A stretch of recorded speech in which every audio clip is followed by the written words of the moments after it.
Good evening. Welcome to Washington. I'm Brett Baer. Breaking tonight, the wrong kind of 4th of July fireworks. A brutal weekend across the country for gun violence. Hundreds shot, dozens killed. Chicago, particularly dangerous. 2 children killed there. In Georgia, also, the governor has declared a state of emergency, calling in the National Guard to protect citizens after the shooting death of an 8-year-old girl.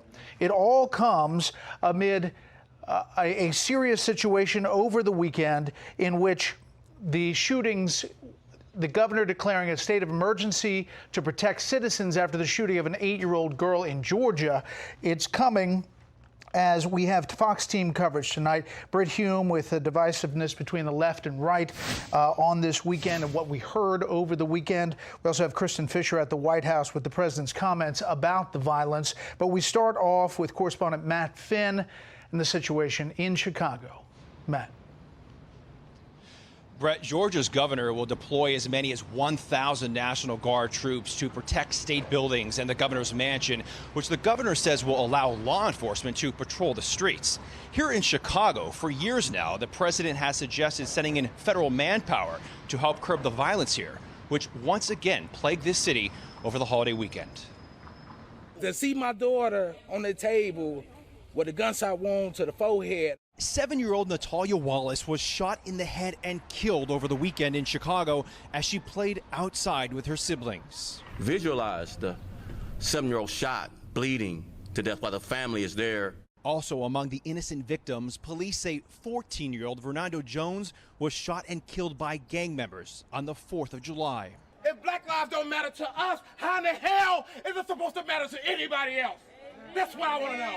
Chicago police say nearly 90 people were shot since the beginning of the long weekend on Thursday. 17 people were killed, even though 1,200 additional officers were added to the streets for the holiday. Today, Chicago's police superintendent David Brown says there's, quote, no consequences for illegal gun possession in Chicago. He's demanding stricter sentences and is publicly criticizing the, quote, decision makers who he says are releasing repeat violent offenders. And many of these people come right back to the very communities where they committed their crimes, to commit more crimes. In New York, at least 8 people were killed and 44 shot over the weekend after what was reportedly the city's bloodiest June in 24 years. NYPD's former commissioner is blasting Mayor Bill de Blasio, calling him atrocious for eliminating the anti-crime unit, along with the city's billion-dollar cut to the police department. We have de Blasio here for another 18 months, and that's very, very discouraging. In Atlanta, police say 24 people were shot Saturday night into Sunday. 3 of those people died, including this 8-year-old girl, when someone opened fire on her mother's car. You can't blame this on a police officer. You can't say that this is about criminal justice reform. This is about some people carrying some weapons who shot up a car with an 8-year-old baby in the car. For what? New